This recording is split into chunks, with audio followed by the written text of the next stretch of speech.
Today, let's look at a rather remarkable set of passages from Genesis, Isaiah, and Revelation that all follow the same theme. Maybe we can wrap our heads around what God is trying to tell us here. In Genesis chapter 49, the first thing we're confronted with is that this is a prophecy of the last days. Let's go to the passage starting in verse 8 and see what he says to Judah. Right away, we see the reference to the Lion of the tribe of Judah in verse 9, but verse 10 is the puzzler here. The scepter shall not depart from Judah, nor a lawgiver from between his feet, until Shiloh comes. So first we've heard of this Shiloh character. And to him shall be the obedience of all people. So who's this Shiloh? Who's the lawgiver? The scepter shall not depart from Judah, nor a lawgiver from between his feet. Quite the puzzle. Then we get to this part that we want to look at here. It says, he washed his garments in wine and his clothes in the blood of grapes. So this is another little puzzle in this section. So let's go to Isaiah 63. It says, who is this who comes from Edom with dyed garments from Basra? One who is glorious in his apparel, traveling in the greatness of his strength.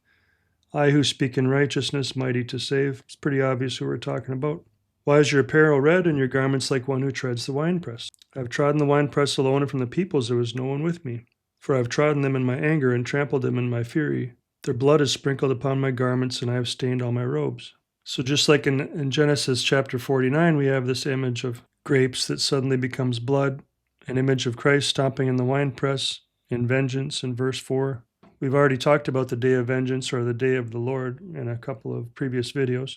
But in this passage, we see the peoples being drunk, which we can also find in Revelation 14, and more specifically in chapter 17.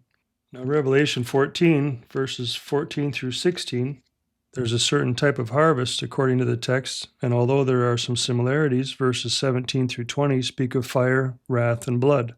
The first section speaks of one like the Son of Man, reaping the harvest of the earth. No blood or wrath or anything. So it's crazy how we can find a theme in Genesis, hit it again in the middle of the scripture, and then go straight to Revelation, to the very end of all things, and there's that same theme.